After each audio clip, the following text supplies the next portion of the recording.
Bueno, muy buenas tardes. Queremos darles las gracias por estar con nosotros con este tiempo inclemente. Su presencia vale oro. Sean bienvenidos al Inter-American Institute for Democracy, que como ustedes saben es el hogar de todas aquellas personas que creen y luchan por la libertad y la democracia en nuestro continente. Hoy tenemos un programa estelar con la presentación de la conferencia sobre el futuro de la Unión Europea, los peligros y los desafíos, a cargo de César Vidal. Nuestro programa comprende una introducción a cargo de Carlos Sánchez Berzaín, nuestro director ejecutivo. Después el orador principal será César Vidal y habrá unos comentarios de María Fernanda Egas. El doctor Vidal es doctor en Historia, es un premio extraordinario, fin de carrera, doctor en Derecho, cum laude, doctor en Filosofía y doctor en Teología. Ha sido galardonado por distintas organizaciones por su defensa de los derechos humanos. Su obra literaria, que cuenta con más de un centenar de libros publicados, ha sido traducida a media docena de lenguas. Ha recibido más de una docena de premios de biografía, ensayo y novela. Colaborador en distintos medios de comunicación en Europa y América, y en la actualidad su programa de radio La Voz es escuchado diariamente por 600.000 personas y cuenta con más de 1.200.000 descargas mensuales en las redes sociales. Hoy él nos va a presentar el tema del futuro de la Unión Europea. En un día muy especial, porque fue hoy precisamente cuando la reina autoriza a Boris Johnson, el nuevo primer ministro de Inglaterra, para que bypassee el Parlamento en todo lo que es la negociación y el acuerdo o desacuerdo del Brexit. Si se leen el Financial Times esta mañana, verán que el Financial Times presenta dos escenarios para Europa en esta época de Brexit. Un escenario, según el Financial Times, es de auge y crecimiento porque Europa, la mayoría de los países de Europa, de cara a este proceso del Brexit, se han dedicado a solidificar sus vínculos comerciales con el este, particularmente con China y con todos los países de la órbita asiática. El otro escenario es que el Brexit va a traer no solamente graves problemas para la economía británica, sino también para la economía europea, y dicen dentro de ese escenario que a lo mejor vuelve a flotar Inglaterra con un acuerdo con Estados Unidos nada más. Sin embargo, los mismos autores de los escenarios en el Financial Times no se atreven a darle probabilidades a ninguno de los dos, lo cual significa que yo creo que nadie sabe realmente lo que va a pasar. Entonces esperemos que César nos aclare todas esas dudas y a lo mejor él tiene un tercer escenario más auspicioso o más siniestro. Con ustedes, don César Vidal. Perdón, con ustedes, Carlos Sánchez Berzaín, que va a presentar a don César Vidal. Bueno, calma. Sí, puedes ir.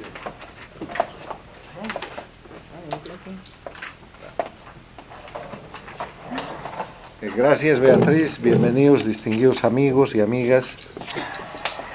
Tengo el honor de hacer la introducción a la conferencia El futuro de la Unión Europea, peligros y desafíos, del doctor César Vidal, 4 veces doctor, como ustedes han podido escuchar, que es una de las estrellas del Inter-American Institute for Democracy. César es miembro de nuestro consejo consultivo, es miembro del directorio y es además una de las personas que intelectualmente aporta permanentemente a la discusión y a la dinámica que tenemos en el instituto, con un conocimiento de carácter universal. En el instituto hay expertos en asuntos latinoamericanos, hay expertos en asuntos norteamericanos, hay expertos en asuntos regionales, pero en el caso de César Vidal es un experto universalista, porque lo mismo podemos discutir con él de ciencia política que de teología, y a partir de esas discusiones podemos terminar hablando obviamente de filosofía. Cuando conversamos con César para incorporar una disertación magistral suya a este ciclo de conferencias que el Inter-American Institute está llevando adelante, hemos tenido ya varias conferencias entre las que podemos citar que han sido tocados temas relativos a la región, a Venezuela, a la situación de las dictaduras. Cuando conversamos, él dijo que quería hablar de la Unión Europea porque es muy importante, no solamente para las Américas, sino para el mundo, lo que va a pasar con la Unión Europea. La Unión Europea, que en su momento fue presentada como un modelo de éxito, hoy día tiene una serie de elementos de crisis y de duda, y en función a lo que hace a las tareas del Inter-American Institute for Democracy, nosotros tenemos un vivo interés en la Unión Europea, en los peligros y los desafíos que afronta, por su modelo, por su democracia, por su economía, por cómo se está manejando la sociedad en Europa, por las crisis que tienen, entre ellas las de migración, que llaman poderosamente la atención, por el tema relativo a la lucha contra la delincuencia y por la política exterior de la Unión Europea, que a veces es diferente a la política exterior de cada uno de los países que la integran, en relación a lo que son los temas centrales de las Américas, sobre todo de la América Latina, que es libertad, democracia, derechos humanos e institucionalidad.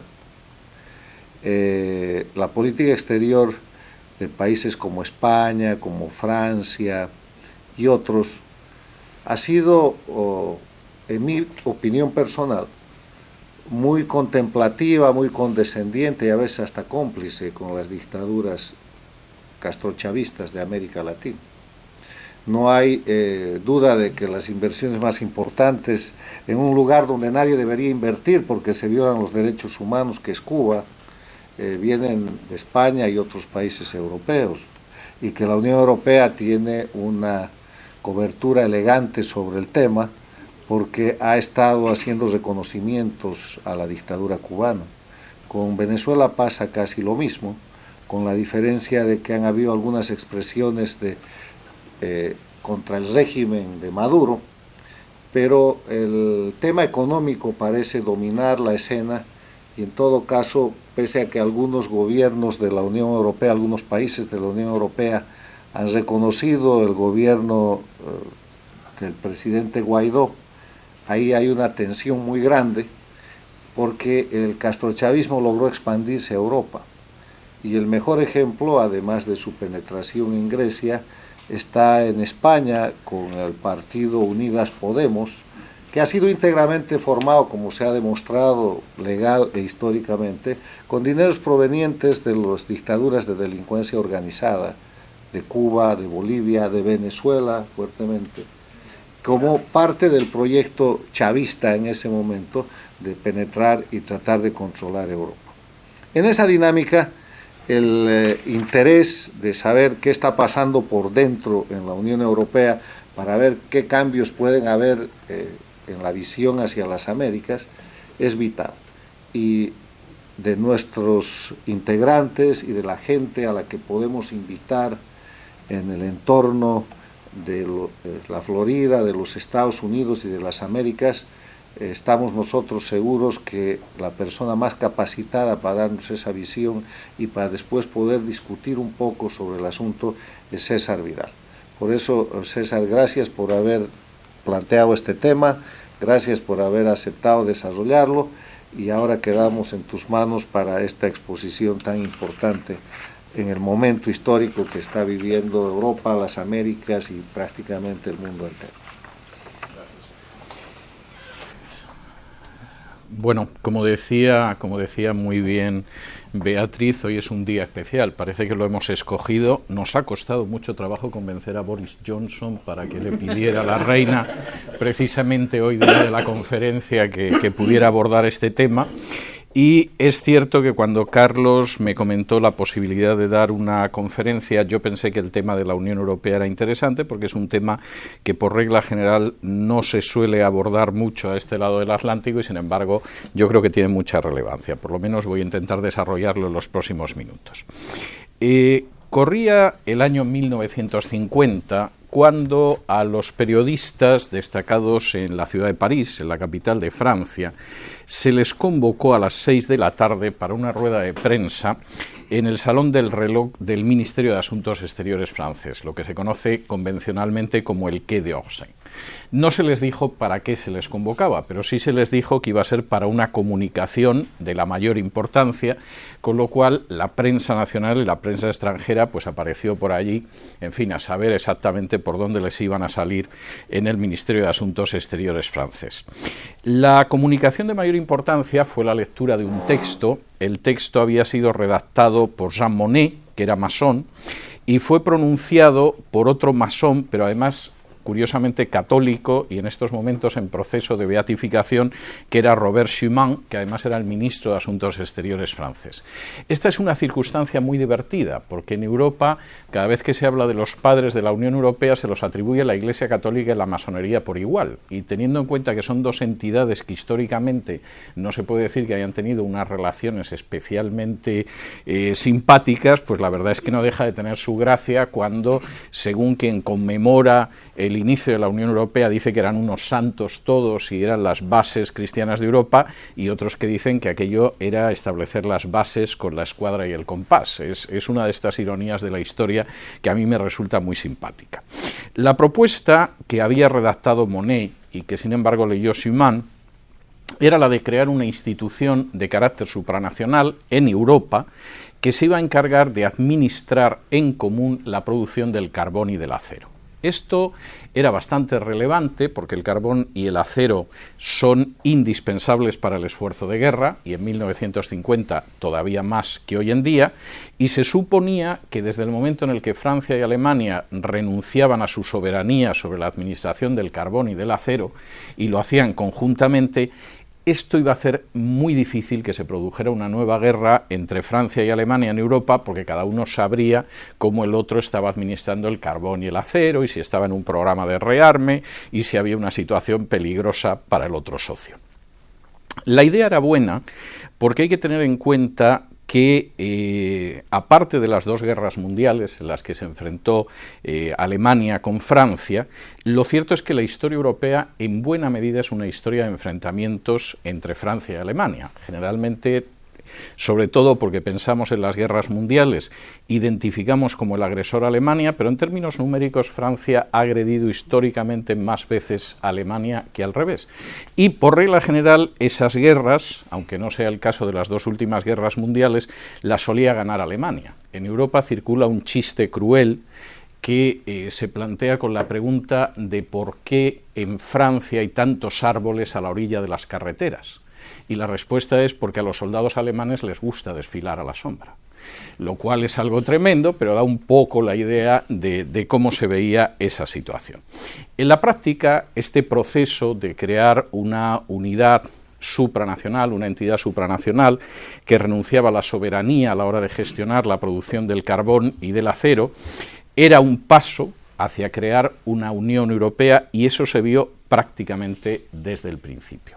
Esa Unión Europea, tengo que decir que ha ido siguiendo un camino tortuoso. Por ejemplo, Reino Unido tardó mucho tiempo en entrar en la Unión Europea por el veto de Francia, es decir, Francia desconfiaba de los británicos, y desconfiaba de los británicos además porque en el año 1949, es decir, el año justo antes de la creación de la Comunidad del Carbón y del Acero, los británicos habían conseguido enredar a Estados Unidos para crear la NATO.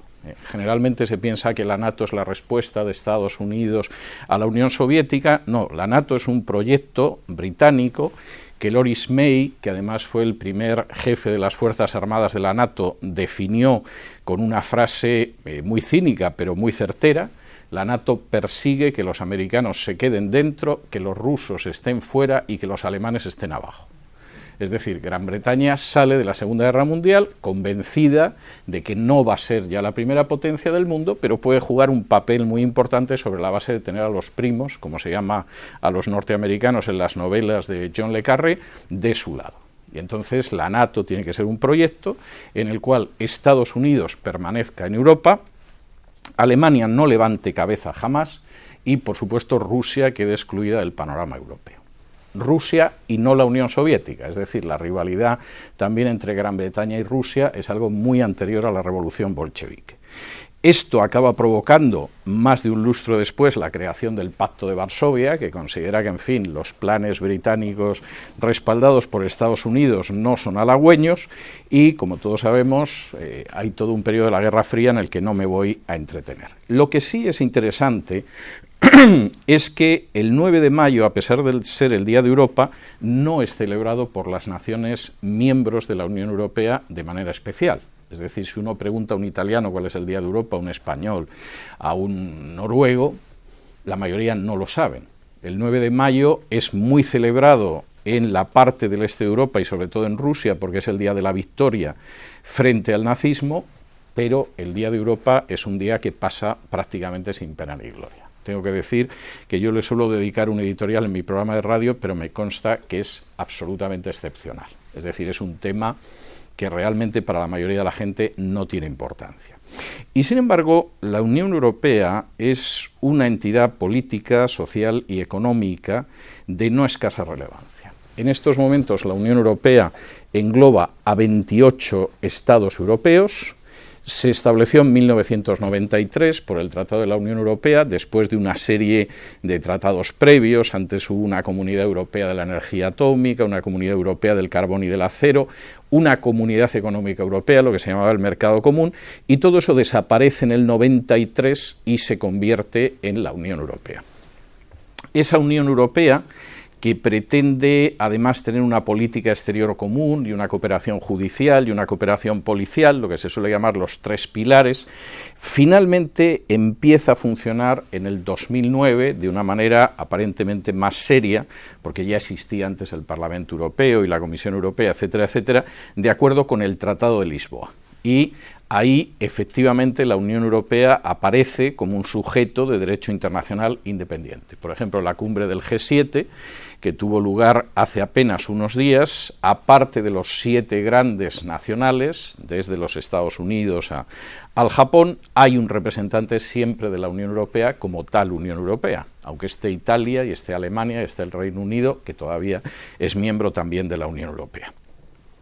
Esta visión de la Unión Europea en última instancia es la zona del mundo con mayor capacidad de consumo, superando a los Estados Unidos. Esta visión, yo diría que a veces muy optimista y muy idealizada de la Unión Europea, explica que, por ejemplo, en el año 2012 a la Unión Europea le dieran el Nobel de la Paz. Y además se lo dieran porque supuestamente con su labor de 6 décadas había evitado que se produjera una guerra en Europa. Nadie se acordaba de las guerras de Yugoslavia, que por lo visto es un país que estaba en África, pero que todos mirando el mapa habíamos pensado que estaba en Europa. Pero en fin, fue así. En el 2017, por ejemplo, a la Unión Europea se la galardonó con el Premio Princesa de Asturias de la Concordia también por el mayor periodo de paz en Europa, de nuevo haciendo salvedad a las guerras que hubo en Yugoslavia, que fueron verdaderamente escalofriantes y en algún caso acompañadas de genocidios innegables, pero bueno, es esa visión absolutamente importante. No cabe la menor duda de que la Unión Europea tiene un peso económico espectacular. Es decir, premios aparte, la Unión Europea es desde el 1 de enero de 1995 miembro de la Organización Mundial de Comercio, igual que sus 28 Estados miembros, y es la primera potencia comercial del planeta. La Unión Europea en estos momentos representa algo más del 20% del comercio mundial por delante de los Estados Unidos, como tal Unión Europea, y en esto me detendré luego. Y, aparte de eso, dentro de la Unión Europea, el mayor mercado de la Unión, como se puede imaginar, pues evidentemente lo tiene Alemania. Que la Unión Europea es la mayor potencia comercial es innegable. Que se pueda hablar como una unidad homogénea como son los Estados Unidos de América es más que discutible. También la Unión Europea tiene la mayor capacidad de compra del planeta, pero claro, cualquiera que compare Alemania con Grecia, pues se da cuenta de que las diferencias son verdaderamente abismales. Y las diferencias entre naciones no son pequeñas. La Unión Europea a día de hoy es el principal socio comercial de Rusia, con lo cual todas las medidas de sanción contra Rusia que ha impuesto la NATO, pues la Unión Europea se ha unido, pero a regañadientes y viendo cómo las viola. Por ejemplo, Italia hace años que sus productos agrícolas que compra muy bien en Rusia los vende a través de terceros. Pero para que quede claro que, en fin, tampoco quiere que quede muy claro que son tan cínicos, pues va el ministro de Agricultura italiano a Rusia, se abraza con Putin y luego a través de terceros le vende. No vende directamente para que no digan que está violando las resoluciones que toma la NATO, entre otras cosas porque a Italia, Ucrania le importa un pimiento, cosa muy comprensible desde el punto de vista italiano.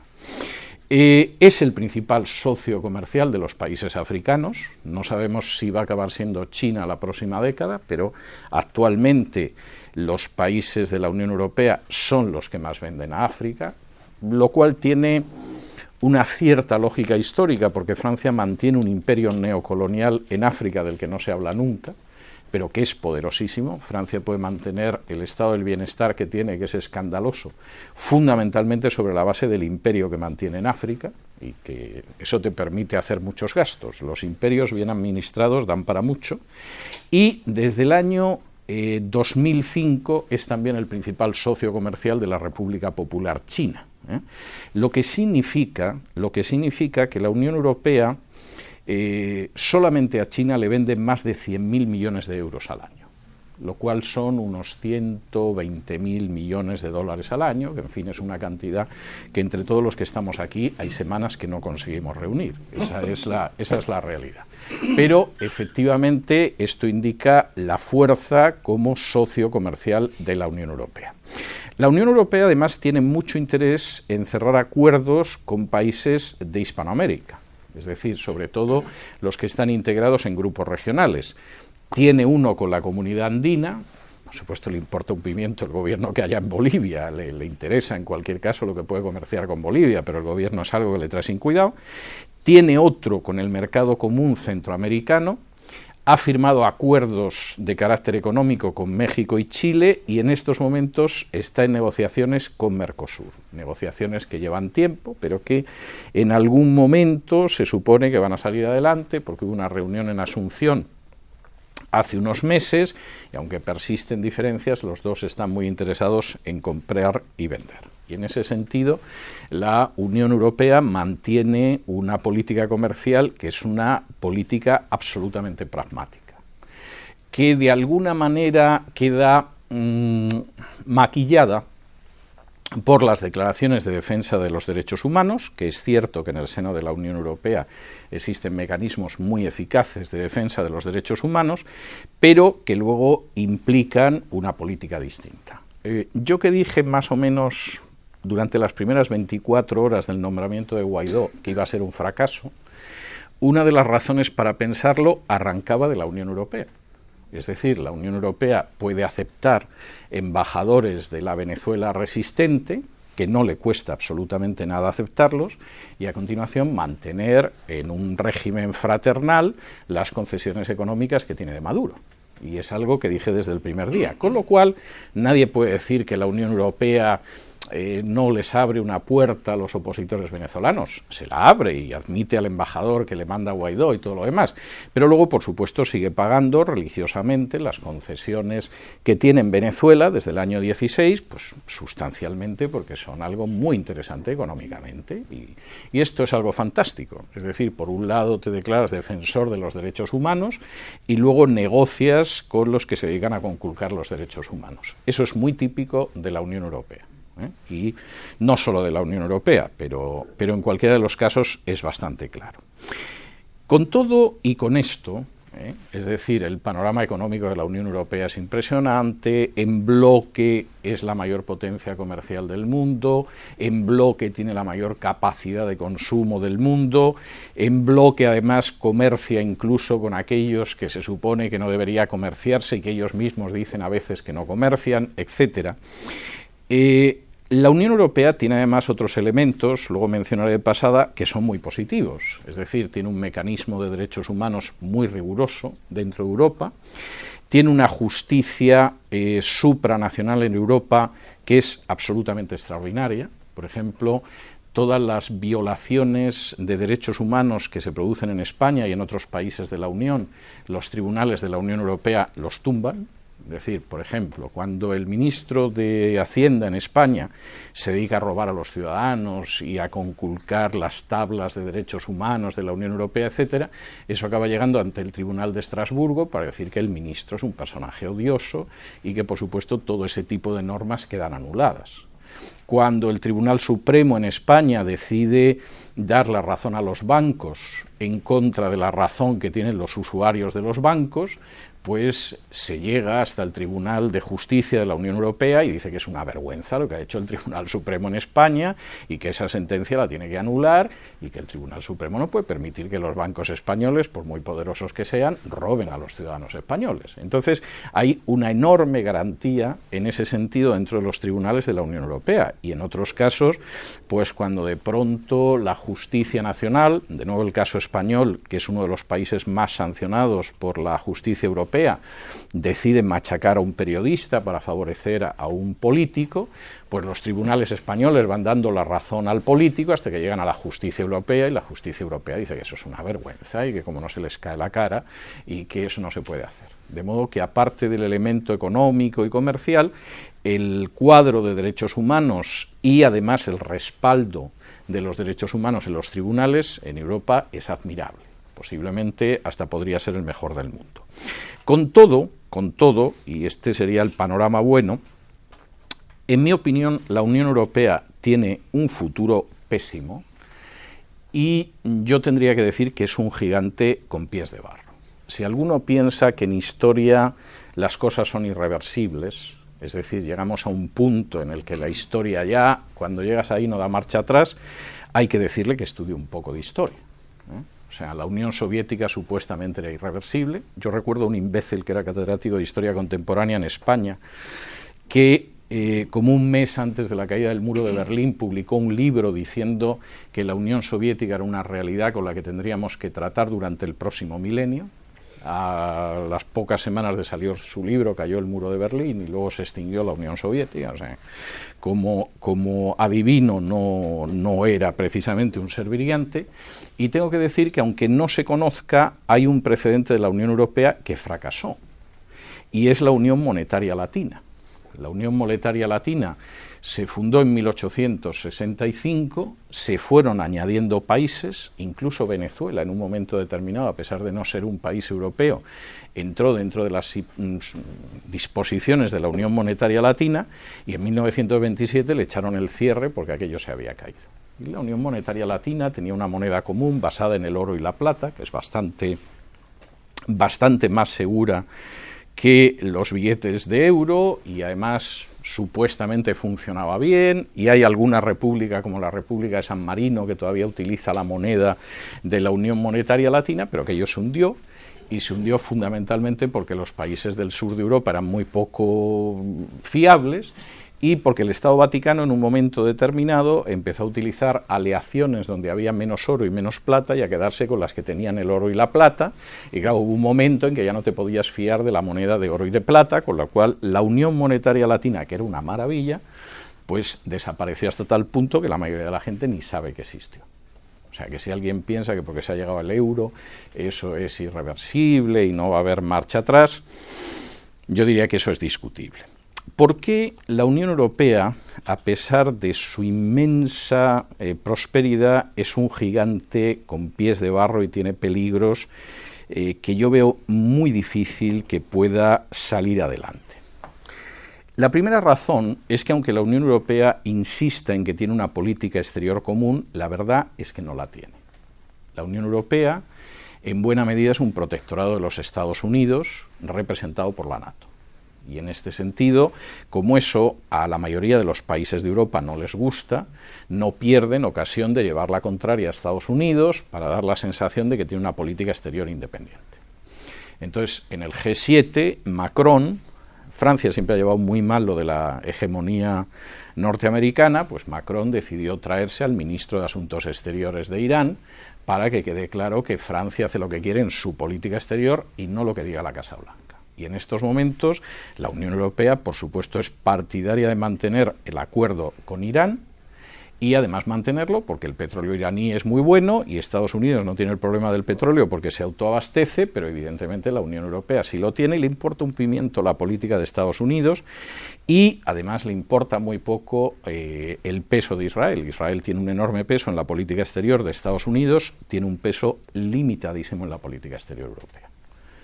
Entonces, los europeos no es que sean antisemitas, habrá sectores antisemitas entre la población y tal, no lo son, pero desde luego se resisten mucho a que la política exterior, y especialmente en Oriente Medio, esté encaminada de acuerdo a los intereses de Israel.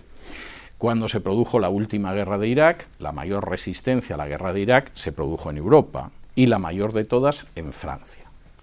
Y de nuevo volvemos a lo mismo, es decir, nuestra política exterior está muy limitada, pero intentamos de alguna manera que nuestra política sea lo más independiente que puede ser. Esto significa que, por ejemplo, en términos generales, y salvo los lituanos o los estonios, nadie quiere un enfrentamiento con Rusia, se quiere comerciar con Rusia. Es verdad que también son conscientes de que Ucrania es el país más corrupto de Europa y uno de los más corruptos del mundo, eso es cierto. Pero en cualquiera de los casos lo que ellos quieren es vender los tomates y las lechugas y las manzanas a Rusia, y lo que hagan los ucranianos les trae sin cuidado, entre otras cosas porque también de Ucrania se ha ido más de la tercera parte de la población desde que gobiernan los nacionalistas, que son gente verdaderamente de cuidado. Y en ese sentido sucede lo mismo con Hispanoamérica. Pero es un gran problema, porque realmente no existe una política exterior propia, no hay una política defensiva de la Unión Europea propia. Eso sería muy caro, y a la Unión Europea le viene muy bien que anden por allí las divisiones norteamericanas, porque les evita determinados gastos que dedican a otras cuestiones. Y en segundo lugar, porque aunque exista una Unión Europea, la política exterior de Alemania no necesariamente coincide con la de Francia, con la de Italia o con la de España, ni siquiera en términos de enemigos. Para el sur de Europa el gran problema es el Islam, para la gente del Báltico, pues que los aviones rusos en algún momento crucen su estado aéreo. Y en ese sentido, ese es uno de los talones de Aquiles importantes de una Unión Europea que puede funcionar muy bien comerciando, pero lamentablemente la política exterior no solo es comercio. El segundo gran problema de la Unión Europea es la estructura económica y monetaria que tiene. La Unión Europea tiene una moneda, que es el euro, que en estos momentos vale más que el dólar, lo cual es mentira, es decir, todos sabemos que el dólar vale más que el euro. Pero Estados Unidos, que suele acusar a China de que manipula la moneda para mantenerla baja, no tiene ningún problema en mantener el dólar bajo de cara al euro. Y entonces esa moneda, que es el euro, y que es una moneda fuerte, es una moneda concebida para favorecer fundamentalmente a Alemania. Alemania es un país exportador y la existencia del euro permite que Alemania exporte en una moneda que vale mucho menos de lo que valdría el marco. Si Alemania conservara el marco alemán, con la economía que tiene y la economía exportadora que tiene, el marco tendría un precio que dificultaría sus exportaciones, con lo cual tiene un euro y están absolutamente encantados de la vida, aunque ese euro esté por encima del dólar. Todavía les da mucho terreno para jugar. Eso sí, esto crea unos problemas con las economías del sur, que van ahogadas con el euro, como es el caso de España, de Portugal, de Italia, de Grecia, no digamos, y explica que haya habido países que, aunque te acepten el euro, no están dentro del euro, como Polonia, o que junto con el euro que te aceptaban mantuvieron la libra esterlina, como es el caso de la Unión Europea. El euro implica una sobrecarga que si eres Alemania, o eres Dinamarca, o eres Noruega, pues puedes llevar, pues en fin, son gente de orden, y si eres España, Italia, Grecia, Portugal, pues vas absolutamente ahogado. Y esto hace que verdaderamente la tensión sea muy grande. Entre otras cosas porque esos países del sur, que no son especialmente disciplinados en cuestión de gasto, etcétera, etcétera, no pueden devaluar su moneda para salir adelante de la crisis económica. España devaluaba la moneda alegremente durante el periodo de la transición porque existía la peseta, pero no puedes devaluar el euro. Y entonces eso te coloca en una situación difícil. En tercer lugar, y esta es una situación verdaderamente inquietante, existe una diferencia muy marcada entre el norte y el sur. Es decir, esa diferencia entre el norte y el sur del continente americano, a la que yo ahora mismo estoy dedicando una serie de artículos en la página web de este instituto, se da también en Europa, aunque algunos no lo vean tan claro. Y esa diferencia realmente hace que la vida sea muy difícil para los indisciplinados sureños. Porque, por ejemplo, en el caso de España, salvo en la época de Aznar, no ha habido ningún presidente que cumpliera con la normativa europea. ¿Hola? Con la normativa europea en materia económica. Es decir, cuando Felipe González dejó el poder, no cumplíamos ni uno solo de los criterios de convergencia económica con Europa. Aznar consiguió en apenas unas semanas que los cumpliéramos, pero eso pasó a la historia. Es decir, con Rodríguez Zapatero nos desmadramos, con Rajoy nos desmadramos todavía más, y bueno, ahora con Pedro Sánchez ya esto es el desmadre por antonomasia, y eso se repite en el caso de Italia también, de Grecia, etc. Hasta tal punto, la gente del norte, hombre, procura contenerse a la hora de emitir calificativos, pero tiene claro lo que es la gente del sur, que en la época de gobierno de Rajoy, del que hay gente que para mí de manera sorprendente habla bien, en la época del gobierno de Rajoy, la Unión Europea creó un organismo específico para vigilar las cuentas de España, porque eran conscientes de que el ministro de Hacienda, Cristóbal Montoro, mentía a la Unión Europea. Y entonces crearon un organismo que se llamaba la AIREF, que era la Autoridad Fiscal Independiente. Claro, ustedes imagínense que aquí en Estados Unidos, de pronto Washington decidiera crear un organismo contable para vigilar las cuentas de Idaho, porque claro, ya sabemos que en Idaho son unos sinvergüenzas y nos falsean las cuentas. O sea, es algo implanteable, eso desafía la imaginación. En el caso de España sí, porque el ministro de Hacienda, por ejemplo, los gastos, para que no se notara el déficit, los pasaba al año siguiente. Como el que tiene una tienda y no quiere que dé la impresión de que la tienda pierde, y entonces todas las facturas las pasas al año siguiente y parece que la tienda tiene ganancias. Esto, que en una persona que tiene una zapatería es una vergüenza, imagínense en una nación de una cierta altura, y la Unión Europea pues creó la AIREF para que persiguiera al ministro, que se dedicó a negarle los papeles a la AIREF y que no tuvo más remedio que ir al Tribunal Supremo para que le diera los papeles el ministro, porque no había quien supiera cuáles eran las cuentas en España. Si comparan esto con el funcionamiento de Gran Bretaña, o de Suecia, o de Alemania, ya se pueden imaginar las tensiones que hay en el seno de la Unión Europea, donde, claro, no puedes decir a esta gente que se comporta de una forma inaceptable, pero todo el mundo sabe que se comportan de una manera inaceptable, y ese es un gran talón de Aquiles. Con un gasto que además va creciendo y con unos países del sur que últimamente piden que exista un sistema bancario común para que las deudas que ellos tienen las paguen también los que tienen una economía más disciplinada, pues ya se pueden ustedes imaginar que esto buen ambiente no crea, precisamente. El cuarto problema, junto con la ausencia de una política exterior común, junto con una economía y un sistema monetario que fundamentalmente fortalece a Alemania, junto con esa disparidad entre el norte y el sur, fundamentalmente porque en el sur son muy poco serios a la hora de la contabilidad, hay un cuarto gran problema, que es la inmigración masiva procedente de naciones islámicas. Ahora, esta es una cuestión que, como todo, en Europa y en Hispanoamérica, es muy fácil echarle la culpa a Estados Unidos.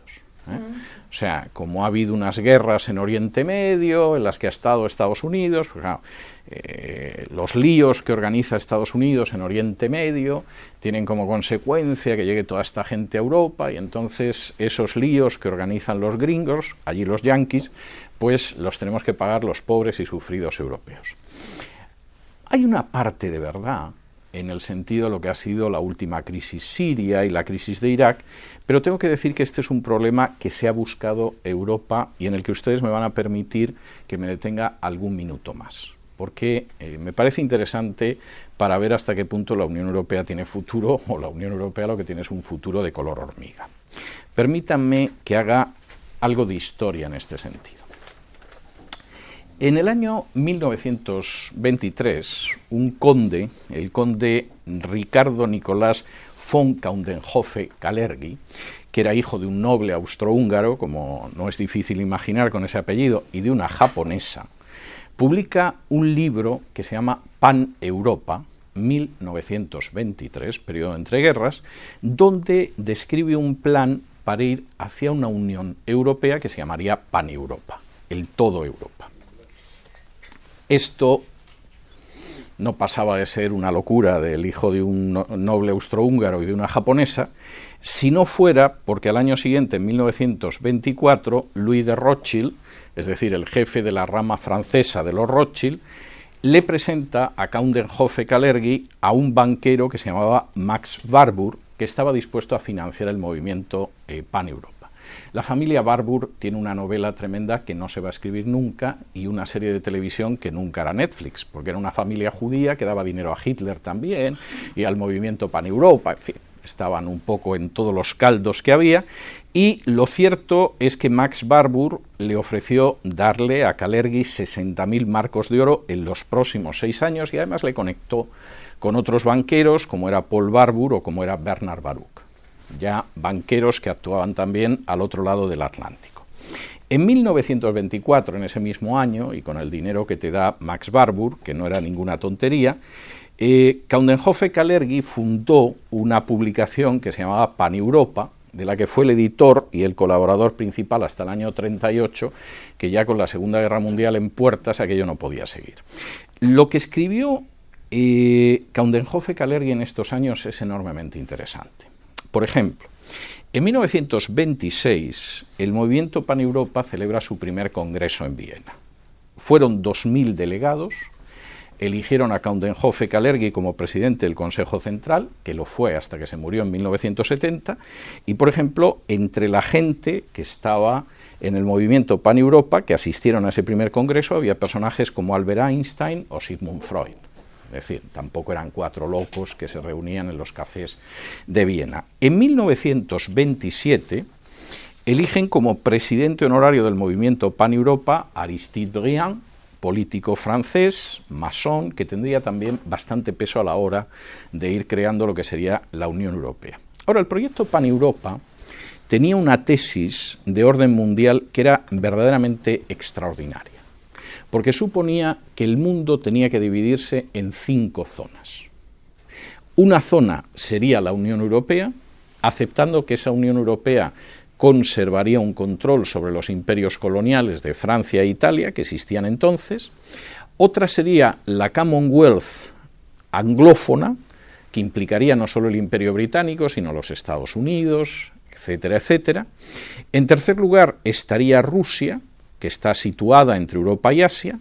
Después estaría la Unión Panasiática, que dejaría el Pacífico en manos de Japón y de China. Esta división de Count den Hofe-Kalergi es la que aparece en el 1984 de George Orwell.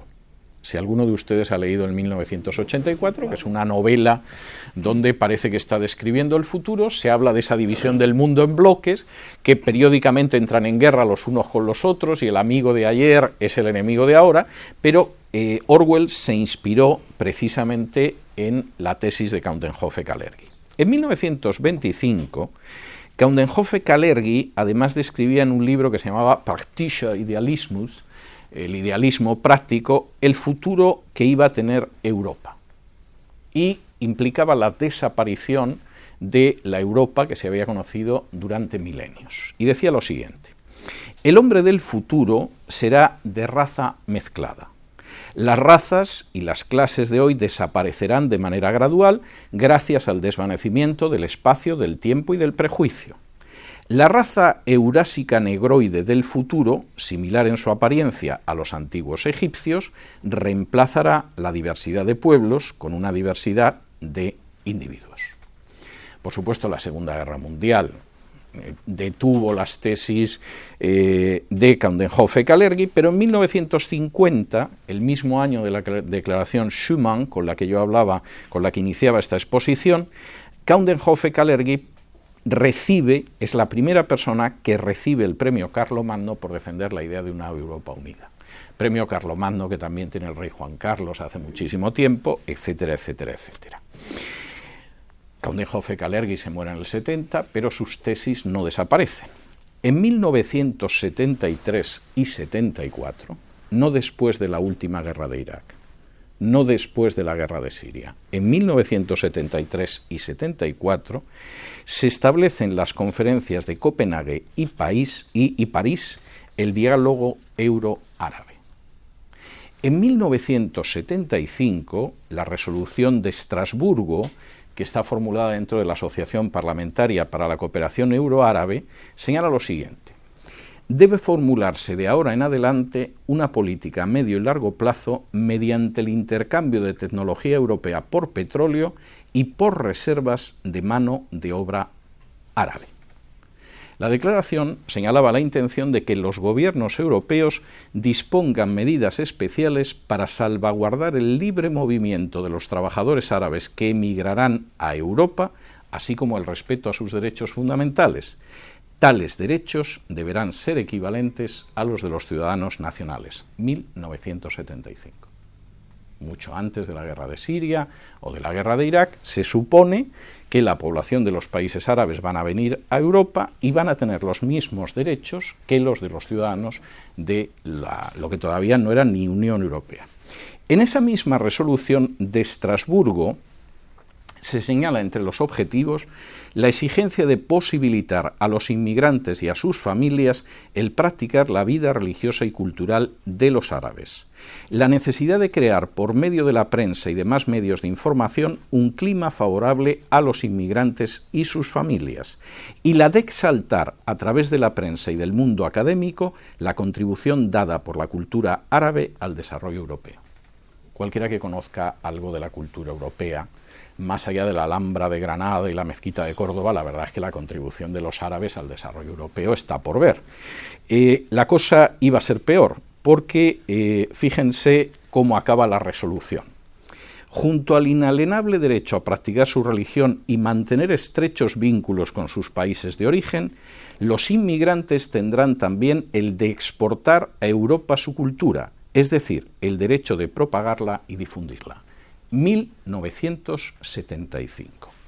En 1983, de nuevo antes de la guerra de Irak y la crisis de Siria, etcétera, etcétera, en el Simposio para el Diálogo Europeo-Árabe que se celebra en Hamburgo se señala lo siguiente: los derechos de los inmigrados musulmanes tienen que ser iguales a los de los ciudadanos que los acogen. Y se incluye entre los objetivos que se editen y creen periódicos, emisoras radiofónicas y de televisión en árabe y se pidan medidas para incrementar su presencia en sindicatos, ayuntamientos y universidades. 1983. 1991. No hemos llegado ni a la guerra de Siria ni a la guerra última de Irak, en el curso de la Asamblea Parlamentaria de la Unión Europea.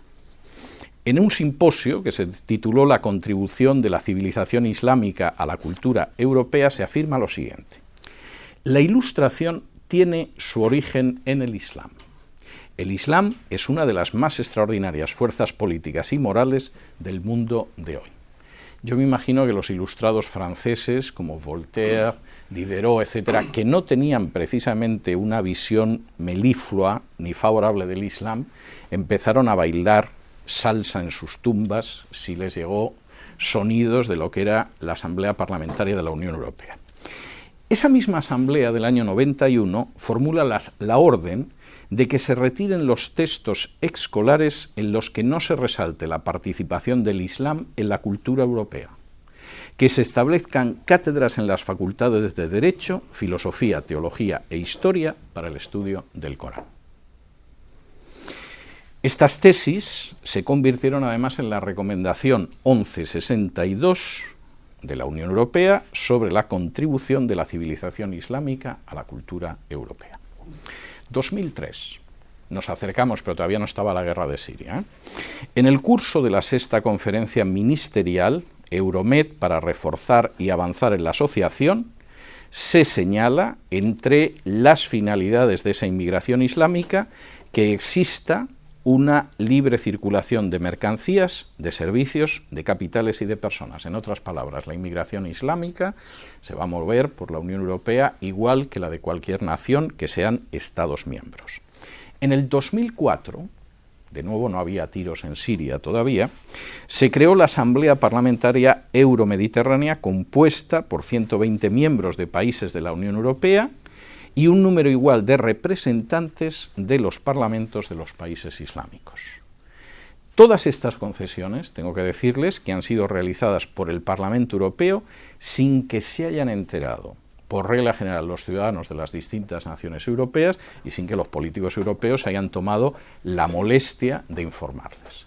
Luego sí, luego efectivamente ha habido guerras en Libia, en Irak y en Siria y ha seguido viniendo gente, pero esto es algo que venía planeándose de manera muy clara, incluso con instrumentos legales desde hace muchas décadas. Concluyendo, lo cual quiere decir que voy a tardar como 3 o 4 minutos en acabar y supongo que esto va a ser un alivio. El proceso de construcción de Europa, que en realidad se inició tras la Primera Guerra Mundial, pero que empieza a funcionar a una velocidad mayor desde 1950, ha tenido resultados que yo creo que solo se pueden describir como muy positivos. Por ejemplo, no ha habido una nueva guerra mundial en Europa. Ha habido, lamentablemente, las guerras de los Balcanes, que han sido terribles, que nadie se quiere acordar de ellas, pero no ha habido una nueva guerra mundial. Segundo, las fronteras económicas han desaparecido prácticamente de toda Europa, lo cual ha sido magnífico para el comercio. Tercero, hay unos tribunales de justicia que se dedican a enmendar los errores, por no decir las corrupciones, de los tribunales nacionales, lo cual es fantástico. Cuarto, se ha universalizado una tabla de derechos humanos que es envidiable. Y quinto, hay una moneda común y fuerte. Yo creo que todos esos aspectos son muy positivos y no se puede negar. Incluso el estado de bienestar europeo, con toda la diferencia que puede haber entre Grecia y Suecia, es extraordinario. Y en estos momentos no tiene parangón. En algunos casos, muy extraordinario. Lo está destruyendo la inmigración islámica masiva, por ejemplo en el caso de Suecia o de Dinamarca, pero mientras ha durado ha sido magnífico. Ahora, no todos los aspectos relacionados con la Unión Europea pueden ser contemplados bajo esa misma luz positiva. De entrada, la Unión Europea va hacia una disolución cultural y nacional. Y la finalidad no es tanto la salvación de Europa convertida en una Europa unida, como en un momento determinado en estas tierras, pues Georgia y las 2 Carolinas y Delaware decidieron dejar de ser una serie de colonias independientes y fundirse en una nación con un ordenamiento federal, sino que es, en este sentido, una mutación de carácter cultural e incluso racial. Esto no es que lo diga yo porque tengo algún tipo de neurosis racista, es que esto aparece en los textos de manera muy clara. Y en ese sentido, la verdad es que el movimiento paneuropeo que va avanzando en el periodo entre guerras y que efectivamente muchos reciben como algo maravilloso, porque además yo recuerdo en el caso de España, bueno, pues España o las naciones que salieron de las dictaduras comunistas del este de Europa pensaban que lo que entonces era el mercado común europeo era una meta paradisíaca que iba a solucionar todos los problemas. No ha sido así, pero se veía así, era una visión muy esperanzada, muy ingenua y hoy sabemos que además falsa. Lo cierto es que al mismo tiempo Europa tiene graves problemas. Tiene la pérdida de la soberanía económica, no siempre beneficiando a los estados, tiene la ausencia de control en la circulación de extranjeros o la sumisión de políticas como las relativas a los musulmanes no europeos que llegan por millones a Europa, no de manera casual, sino de manera organizada desde hace décadas. Y en este sentido, ahí se explica perfectamente el Brexit británico, con el cual se puede estar o no de acuerdo, pero que la mayoría de la población británica ha visto esos peligros y ha decidido salvarse, es indudable. La Unión Europea, y esto yo creo que es el elemento más inquietante de su futuro y puede implicar un cambio tremendo, la Unión Europea puede estar contribuyendo, quizá de forma decisiva, a acabar con las culturas y las identidades europeas, para sustituirlas por una masa nueva de origen extraeuropeo que efectivamente desaparezca. Y si en el año 1900 el 100% de la población europea era europea, la población europea en las próximas décadas va a ser minoritaria en distintos países, y además con una cultura que no es la europea, ni tiene los valores europeos, ni cosa por el estilo. Quizá para un mestizo como el conde Coudenhove-Kalergi, pues ese fin era deseable, era la desaparición de una raza que no le gustaba, de una cultura en la que se sentía incómodo, etcétera, etcétera. Pero no dejaría de ser una gran ironía que la Europa unida al final fuera el paso previo a la desaparición de Europa. El paso previo a la desaparición de Europa. Y es que, a fin de cuentas, como señaló un gran poeta español, ni el mañana ni el ayer están escritos. Muchas gracias.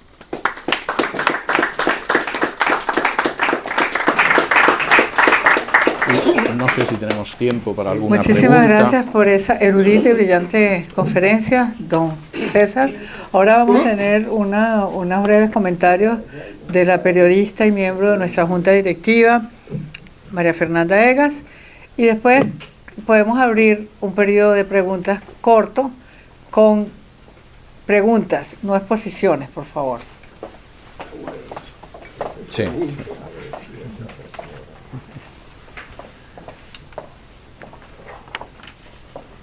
Buenas tardes a todos. Muchísimas gracias por la conferencia, César Vidal, quien con su habitual erudición nos ayuda a un mejor entendimiento de la actualidad a través de la historia, del análisis y de descubrimientos que para muchos realmente son un valioso aporte. Yo creo que el valor también de la Unión Europea actual, la importancia como un bloque económico y como una presencia también política, la vivimos cada día. Acabamos de pasar el G7 con precisamente la propuesta de Estados Unidos de que se reincorpore a Rusia ante la incomodidad precisamente de Europa. Tenemos también comentarios del presidente Macron, que por ejemplo coincide con la visión de César Vidal de que la hegemonía y la supremacía occidental está prácticamente condenada a desaparecer. Es de vital importancia entender que la Unión Europea también ha tenido esta presencia con los bloques, diferentes bloques a nivel mundial, y que ¿qué vaticinios podríamos tener en caso de que la Unión Europea empiece a tener efectos como el Brexit, que es uno de los principales temores que se dio a partir de esa decisión del pueblo británico? Vamos a abrir el micrófono ahora porque ya están levantando la mano, y también tenemos las personas que están en línea. Entonces vamos a aceptar preguntas de las personas en línea. Claro, ¿sí? Le daremos la palabra a César para que él conceda aquí el uso de la palabra. Sí. Mira, como dice Beatriz, seré breve. No obstante, no puedo dejar el espacio sin que felicitarte por tal charla fabulosa en todo lo que es, como dice, el resumen histórico. Pero basado en todo ese antecedente que nos ha explicado valiosamente, ¿cuál es tu percepción de las tantas intenciones del ingreso de Turquía, con todo lo que está viviendo actualmente, del ingreso a la Unión Europea, mediano o corto plazo? Y danos un párrafo simplemente de la tensión Brexit-Merkel en los momentos ahora con Johnson. Sí. Muchas gracias. O sea, Turquía y Brexit. Bueno, vamos a ver, yo siempre he sido un enemigo declarado, feroz y nada oculto de la entrada de Turquía en Europa. Turquía no es un país europeo. Turquía tuvo un peso en Europa invasivo en un momento determinado de su historia, en la época del Imperio Otomano, y ahora mismo de Europa conserva una pequeña franja en torno a lo que fue la antigua Constantinopla o la Estambul turca. Eso no lo convierte en una potencia europea. No tiene una cultura europea y es otro tipo de cultura. No estoy haciendo un juicio negativo sobre el Imperio Otomano, porque el Imperio Otomano tenía cosas muy positivas. Por ejemplo, era bastante más tolerante, por ejemplo, que España. Y en un momento determinado, Miguel Ángel Buonarroti, el genial arquitecto, escultor y pintor, pensó en marcharse al Imperio Otomano porque él, que era un heterodoxo oculto, tenía claro que, como lo descubriera la Inquisición en Italia, acababa convertido en una pavesa, mientras que en Estambul le iban a dejar vivir lo que quisiera. Entre medias, el Papa decidió que le pintara la Capilla Sixtina, cosa que le agradecemos los amantes de la historia del arte, pero Miguel Ángel tenía pensado marcharse al Imperio Otomano porque era más tolerante dentro de la intolerancia de la época. De modo que yo no tengo una visión negativa del Imperio Otomano, me parece muy interesante, etcétera, etcétera, pero no es una cultura europea y no tiene ningún sentido integrarla en Europa. Hubiera implicado además un desequilibrio tremendo, porque Turquía tiene 100 millones de turcos. Claro, inyectar 100 millones de turcos en la Unión Europea provoca un desequilibrio todavía más acelerado. Entonces, cuando como consecuencia de la guerra de Siria finalmente Turquía decidió que mantenía su política y no la política que quería dictar Estados Unidos, etcétera, etcétera, pues evidentemente eso nos hizo un gran favor porque eso frenó la posibilidad de entrada. Pero yo soy contrario. Ahora, para la gente que en un primer momento, hace unas décadas, decidió que entrara todo el este de Europa, que no tenía que haber entrado, salvo alguna excepción, porque no son países que se puedan asimilar todavía, en términos económicos, no estoy hablando en términos culturales, pero salvo Hungría y Chequia, poco más. Es decir, esos países en circunstancias normales no hubieran entrado, entraron sobre todo por la presión de Estados Unidos de vamos a extender la NATO hasta las fronteras rusas y a cambio ustedes los meten en la Unión Europea. Entonces se produce ese intercambio. Yo ni siquiera hubiera dejado la entrada a esos países ahora, no lo sé a la vuelta de un cuarto de siglo, pero no ahora. Creo que son una carga excesiva para la Unión Europea. La gente que entonces abogaba por esos países ha abogado después por Turquía y ahora está abogando por todos los países islámicos del norte de África y de Oriente Medio. Es decir, la idea es que en un momento determinado entre Líbano, entre Marruecos, etcétera, etcétera. No hace falta que les diga que a mí la perspectiva me parece siniestra, aunque como yo soy ciudadano americano y no pienso volver a Europa, lo veo con una cierta distancia y una mayor relajación que cuando vivía allí. Segundo, el tema Brexit. Vamos a ver. La Unión Europea tiene un funcionamiento con democracias más o menos democráticas, según el país, con un Consejo de Europa y unos tribunales de derechos humanos que rectifican lo que no es democrático en esos países, mediante la vía de la justicia, pero al mismo tiempo muchas de las decisiones de carácter económico y comercial no favorecen a las naciones europeas, sino a determinados grupos de poder. Entonces, Europa habla muy a favor del libre comercio, pero esto del libre comercio ya se sabe que llega hasta donde nos toca los aranceles. Entonces, en un momento determinado, Europa es partidaria del libre comercio, que implica que va a negociar tranquilamente con China o con los países africanos o con la dictadura venezolana. Pero que pone barreras de carácter regulador a la hora de que otros negocien. Entonces esas barreras que las establecen los burócratas que están en Bruselas obedecen a los intereses de grandes compañías transnacionales. Claro, la compañía transnacional llega a Bruselas y dice, mire usted, está bien la fabricación de bicicletas, pero la fabricación de bicicletas europeas tiene que ser de esta manera. Con lo cual se hace muy difícil que nadie exporte bicicletas a Europa y esos grandes fabricantes de bicicletas hacen un negocio bárbaro y hunden a los pequeños fabricantes de bicicletas que no pueden soportar determinadas regulaciones europeas. ¿Qué significa esto en el caso de Gran Bretaña? Esto significa en el caso de Gran Bretaña que, por ejemplo, muchos pequeños y medianos fabricantes, que son bastante importantes, pero siguen siendo pequeños y medianos fabricantes en relación con lo que pueden ser las grandes compañías transnacionales, se han visto arruinados por las regulaciones europeas. porque de pronto esas regulaciones europeas exigen que determinados productos sean de tal manera y eso ya no es rentable y tienes que cerrar la fábrica. Y tú puedes ir por ciudades y ciudades de Gran Bretaña donde han tenido que cerrar las fábricas porque no pueden mantener ese nivel que la Unión Europea impone para favorecer a determinados emporios económicos. Con lo cual, a muchos británicos la idea de la Unión Europea no les convencía. En segundo lugar, Gran Bretaña es consciente, como cualquiera que sepa algo de economía, de que en el momento en el que no tienes una soberanía sobre tu moneda, no puedes articular una serie de mecanismos de defensa. Es decir, si mi economía va mal y yo tengo una moneda y quiero exportar, a nadie le gusta devaluar su moneda, pero a lo mejor la devaluación de la moneda me permite salir de esa situación porque impulso las exportaciones.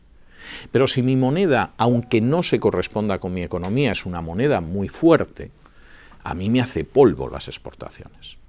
Y eso, sobre todo para países que no son muy disciplinados en el terreno presupuestario del déficit, como es España, como es Grecia, como es Italia, etcétera, evidentemente es un golpe muy fuerte, también para Gran Bretaña, que en un momento determinado tuvo a la libra esterlina de rodillas por las especulaciones de George Soros.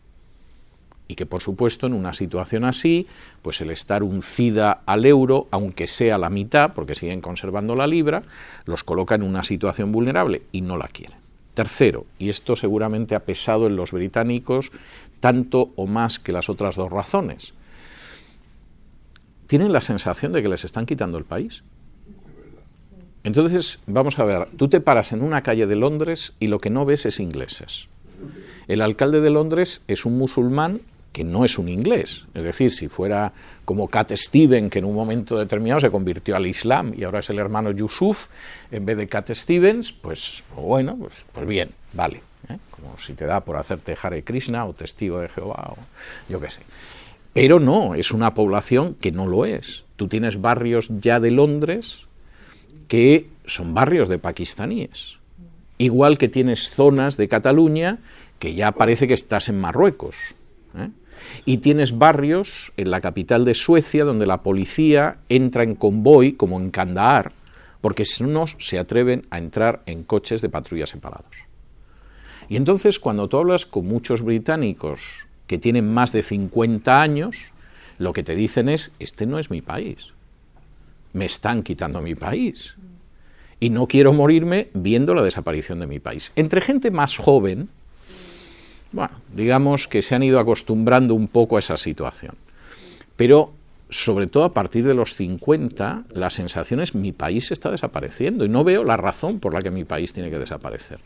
Entonces, cuando en un momento determinado tú le dices a la gente, bueno, vamos a ver, usted se queda o se va, mayoritariamente vota que se va. Y cuando tú llegas a esa situación, entonces hay infinidad de mecanismos para obligar al sistema político a que desprecie la voluntad popular. Pero eso en Gran Bretaña no funciona. Eso lo puedes hacer en Colombia. En Colombia tú sometes a referéndum un plan de acuerdo con la guerrilla y lo apoya el Papa Francisco y lo apoya Obama y lo apoya el rey Juan Carlos. La gente vota de todas formas en contra y llega el presidente, que para eso le han dado el Premio Nobel de la Paz, y le importa la voluntad popular un pito. Y no pasa nada, porque para eso está el sur del Río Grande. Pero claro, en Gran Bretaña todos los intentos de que los británicos den marcha atrás, nadie se ha atrevido. Llegan a la Cámara de los Lores y dicen, hombre, pongan ustedes un poco de orden, ¿no? Porque aquí las masas han votado en referéndum que nos vamos, pero esto a ciertos sectores de las élites nos puede perjudicar, y los Lores dicen, no, esta gente lo ha votado, hay que respetar la voluntad popular.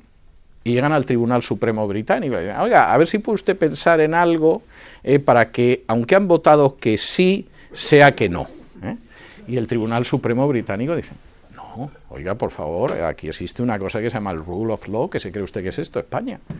Y entonces, pues evidentemente siguen. Y luego las condiciones de salida serán unas, serán otras. Los británicos están intentando hacer lo posible para no pagar lo que tienen que pagar, cosa que yo comprendo, Pero en cualquiera de los casos, evidentemente, esto sigue adelante y la razón fundamental es que la gente quiere conservar su país. Ahora, yo supongo que en ciertos medios, como en este país, donde todo el mundo puede insultar a las otras razas siempre que no seas blanco, es decir, puede ser un supremacista hispano, puede ser un supremacista chicano, puede ser un supremacista negro y puede ser un supremacista marciano. Pero te denominan supremacista blanco y ya puedes ir pensando dónde te escondes, en algún lugar de las montañas de Tennessee o algo así, ¿no? Pues eso a lo mejor cuesta entenderlo, pero los británicos quisieran conservar su país, si es posible, y van a seguir en esa vía. Un momento, yo voy a hablar. El tema es que en la exposición de este panorama europeo que has presentado, nos gustaría saber un poco más sobre dos factores que son importantes, el tema de la población y la natalidad. ¿Cuán europea es Europa hoy día y cuándo eso se va a acabar? Porque ahí viene la pregunta de cuántos años le quedan a Europa como cultura occidental. Muy bien. Una generación apenas, vamos a ver, y los cálculos demográficos se han hecho ya. Vamos a ver, les voy a poner un ejemplo para que lo entiendan. Hace unos años, los nacionalistas catalanes, que son una especie de biotipo peculiar, típicamente español, por otro lado, aunque les moleste, deciden que la inmigración que van a recibir en Cataluña va a ser islámica. ¿Por qué? Pues hombre, porque si vienen de Hispanoamérica hablan español, que es un pecado mortal para el nacionalismo catalán, y además si hablan español porque su origen es ecuatoriano, peruano, etcétera, ¿cómo van a aprender catalán que no lo habla ni siquiera el 50% de la población de Cataluña? Aunque sea la única lengua tolerada en el Parlamento catalán, en el gobierno catalán y en los medios de comunicación en Cataluña, donde tú vas a que te hagan una entrevista y te hacen la entrevista en catalán, y tú contestas en español y te siguen entrevistando en catalán. Esto es surrealista, o sea, parece una película de Chaplin, ¿no? Parece una escena del gran dictador. Entonces decidieron que preferían inmigrantes del norte de África, porque la gente que viene de Marruecos o de Argelia, pues acabará aprendiendo catalán, ¿eh? Y el español no es su lengua madre. Consecuencia, de los más de 2 millones de inmigrantes musulmanes que ya viven en España, más de 1 millón está en Cataluña. Y esta circunstancia es maravillosa, porque los catalanes tienen un índice en estos momentos de crecimiento demográfico que no llega al 1%, y los inmigrantes musulmanes es el 8%. Con lo cual, el panorama es un panorama absolutamente extraordinario. O sea, el panorama que se va a producir es verdaderamente extraordinario. Esto está haciendo, porque claro, estos procesos, hay un momento en que nadie lo ve. Es más, cuando tú dices que viene el lobo, todo el mundo dice que no. Claro, de pronto aparece el lobo y empieza a morder las pantorrillas de la gente y entonces hay quien se asusta. Esto hace que, por ejemplo, ahora mismo Barcelona, en un plazo de tiempo muy breve, se haya convertido en una ciudad enormemente insegura. En lo que va de año ya ha superado holgadamente el índice de asesinatos del año pasado, de todo el año pasado. Y tiene delitos violentos prácticamente cada pocos minutos. El metro de Barcelona, que era un metro que estaba muy bien, es un metro en el que se han constituido partidas de vigilantes para enfrentarse con la delincuencia y asegurar la seguridad en los vagones. Todo esto en contra de la alcaldesa. Claro, que tú te subas a un vagón de metro y que tu seguridad dependa de una partida de vigilantes que llevan una camiseta que los identifica como vigilantes, es para echarse a temblar. ¿Qué pasa en otros países? Holanda, en la siguiente década, los holandeses ya van a ser minoría. A lo mejor la mayoría de los holandeses están muy contentos. Holanda era un país maravilloso, era. Vamos a ver lo que sucede cuando en la próxima década ya los holandeses sean menos del 50%. Y en el caso de otras naciones está siendo el final del estado del bienestar. Por ejemplo, Suecia. Suecia era el sueño de mi juventud. Quiero decir, en la época de mi adolescencia, Suecia era el país maravilloso. O sea, eran demócratas y además eran socialistas. Tenían un sistema de bienestar extraordinario. Pero además había elecciones libres y prensa libre. Y además las suecas eran unas mujeres impresionantes, casi parecía que no eran de verdad. como decía mi padre, es de estas mujeres que yo estoy convencido de que después de fotografiarlas para las revistas las matan, porque yo no las veo nunca por la calle. Entonces Suecia era paradisiaca. Seguramente no lo era tanto, pero como Dinamarca, Noruega, etcétera, eran países extraordinarios en cuanto a la calidad de los servicios sociales. En Suecia, por ejemplo, en los últimos años, en las últimas décadas, se fueron cerrando las prisiones porque no había delitos. Es decir, era un país además muy seguro y las cárceles se fueron cerrando y dedicándolas a otras labores sociales, etcétera, porque es que no había delitos. Entonces empiezan a llegar los musulmanes. Ya hay zonas de Estocolmo, que es una ciudad muy bonita y hasta ahora muy limpia, que controlan por completo, donde la policía no se atreve a entrar. Pero luego tienes multitud de ciudades en Suecia donde la gente vivía seguramente de la forma más paradisiaca que puedas vivir en este planeta y encima en un país tan al norte, donde hace mucho frío. Entonces la gente se jubilaba a una edad muy temprana, con unos servicios médicos gratuitos y absolutamente extraordinarios, con unos vecinos que son educados y corteses y todo lo demás. Y decían, bueno, pues los últimos 30, 40 años que me queden de vida después de la jubilación voy a vivir muy bien cuidado, muy bien atendido, con una pensión digna, con un cuidado médico extraordinario, en ciudades que no son muy grandes, a lo mejor ciudades donde puede haber 20, 30.000 personas, un sitio maravilloso, ¿eh? Como Naples, pero sin sol, y con más seguridad y con mejor medicina. Bien. Pero de pronto te llegan 1.000 inmigrantes musulmanes. Y se acabó la seguridad en la calle.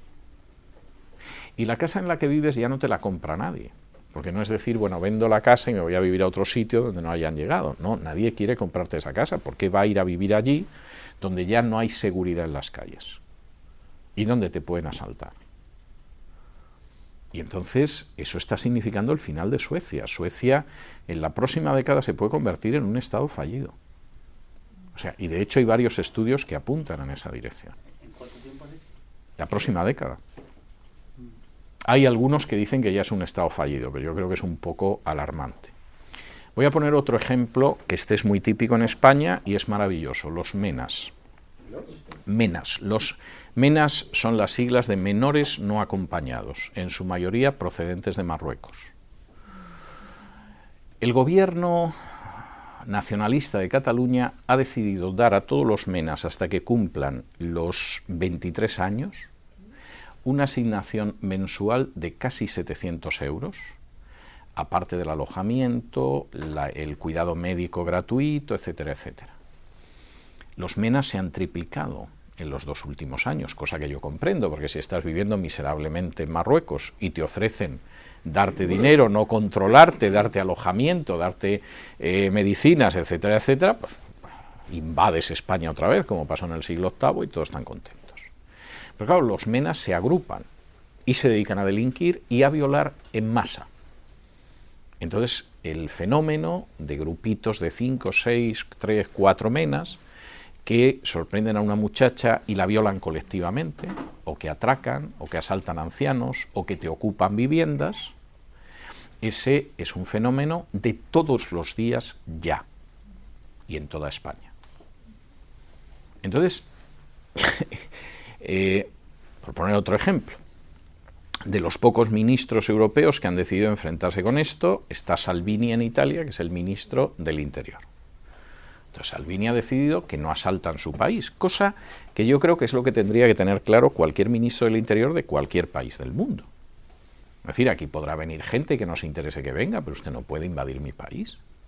Y más cuando existen unas mafias que se dedican a hacer el traslado bajo cobertura de ONG hacia los países europeos. Entonces Salvini ha dicho que no entra nadie. El Papa lo ha criticado y ha dicho que es un hereje y todo lo demás, porque el Papa está en que, como él dice, en derribar muros y construir puentes, siempre que no sea el muro del Estado Vaticano, ¿eh? Porque ese no ha bajado ni un ladrillo de altura, ¿eh? ¿Qué sucede cuando Salvini ha cerrado las puertas? Pues hombre, que las mafias de tráfico de seres humanos se han dado cuenta de que no pueden llegar a Italia porque no se lo consiente el ministro del Interior y se van a España. Y el último episodio es un barco que venía del norte de África, que podía haber perfectamente desembarcado en Túnez, pero claro, si desembarca en Túnez no pueden atacar a Salvini porque es un fascista y un nazi, etcétera, etcétera, que Salvini ha dicho que no, y que al final hemos mandado a un barco de la flota española a que recoja a los que van en el barco.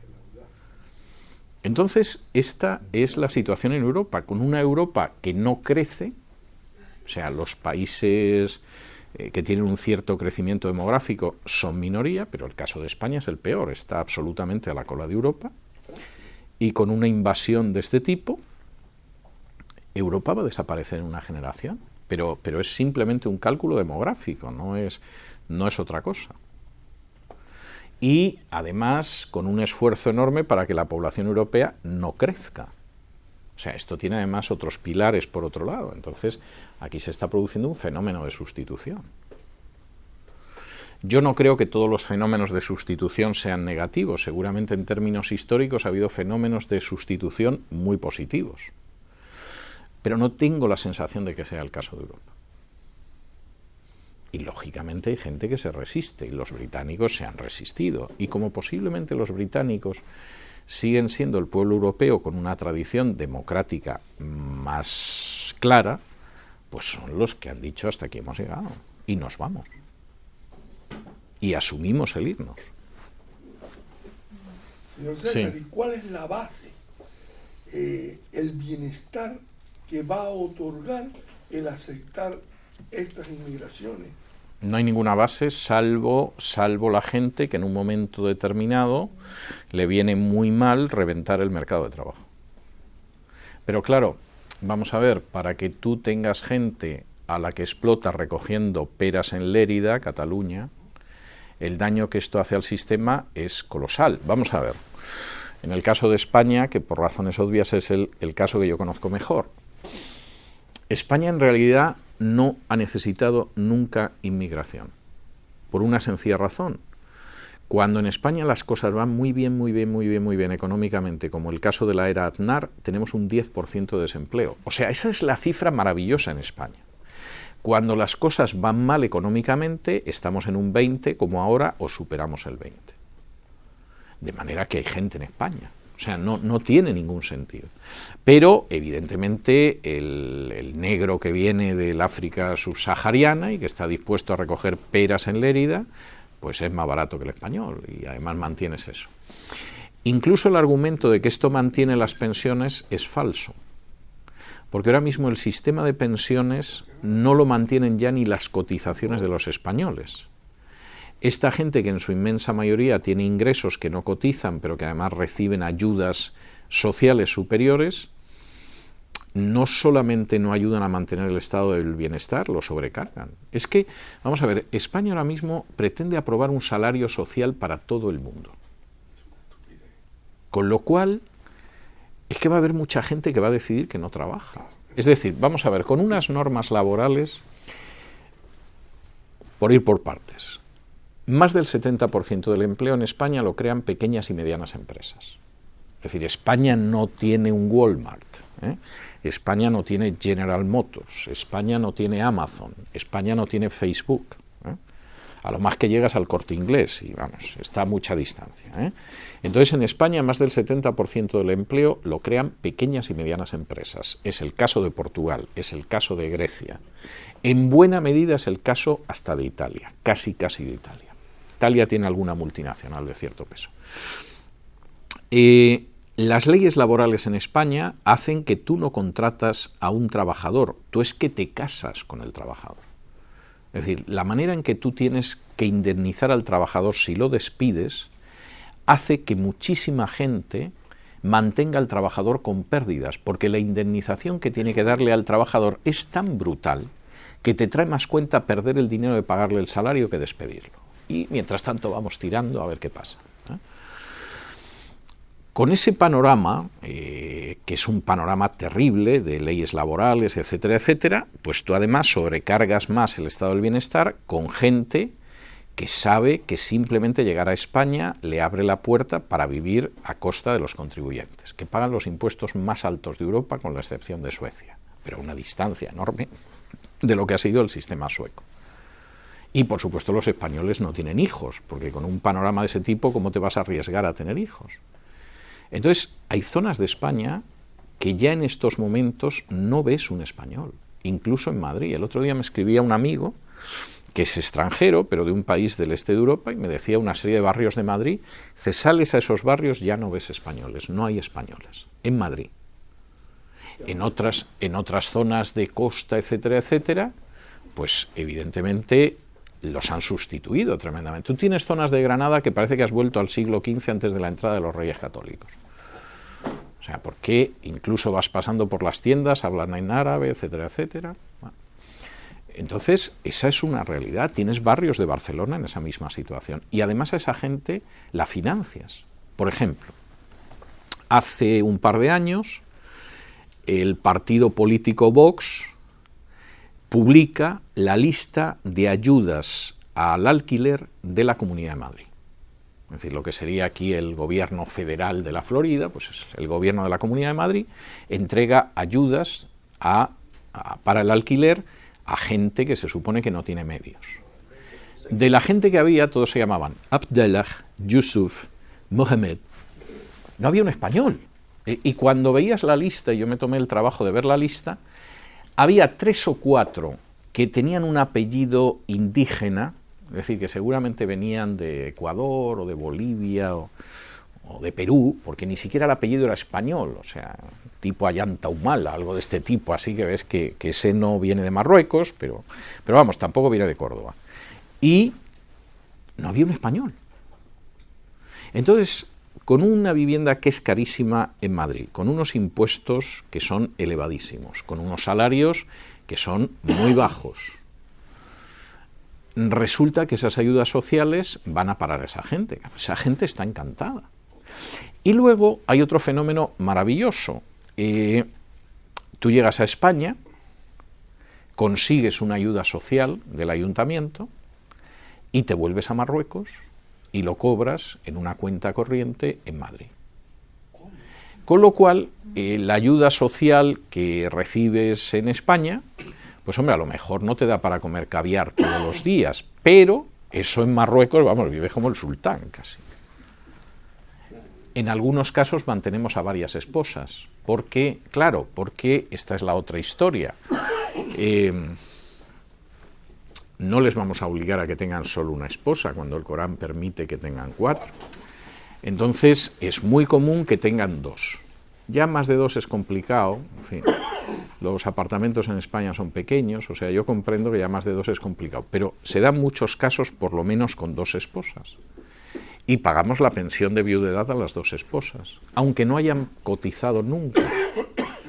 Entonces, claro, este es un panorama que sí, que la Unión Europea puede ser el socio mayoritario comercial de China, pero seguramente estamos viviendo el canto del cisne, porque no hay un crecimiento demográfico. Hay una serie de naciones que ya en la próxima década la población de esa nación pasa a ser minoría. Y es el caso de Bélgica, es el caso de Holanda. Francia todavía no, pero Francia no le va a llevar una década, pero seguramente le va a llevar 2. O sea, tiene una situación. Y luego, además, en un número muy importante de casos, es gente que no se identifica con el país al que ha llegado. Entonces, por ejemplo, en Francia es donde más líos de estos se arman, porque claro, ya gente que tiene un pasaporte francés de segunda y tercera generación, porque su abuelo o su padre vino de Argelia, cuando juegan Argelia y Francia un campeonato de fútbol, silban el himno francés, que es la Marsellesa, y aplauden a los argelinos, con lo cual el ambiente en el estadio no es de lo más agradable, pero ellos se siguen identificando con el lugar del que vinieron. Esto no es un fenómeno solo europeo.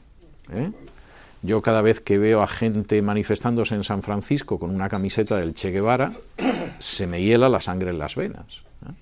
Porque resulta que el sistema que les obligó a huir de su país, por lo visto en este país va a funcionar.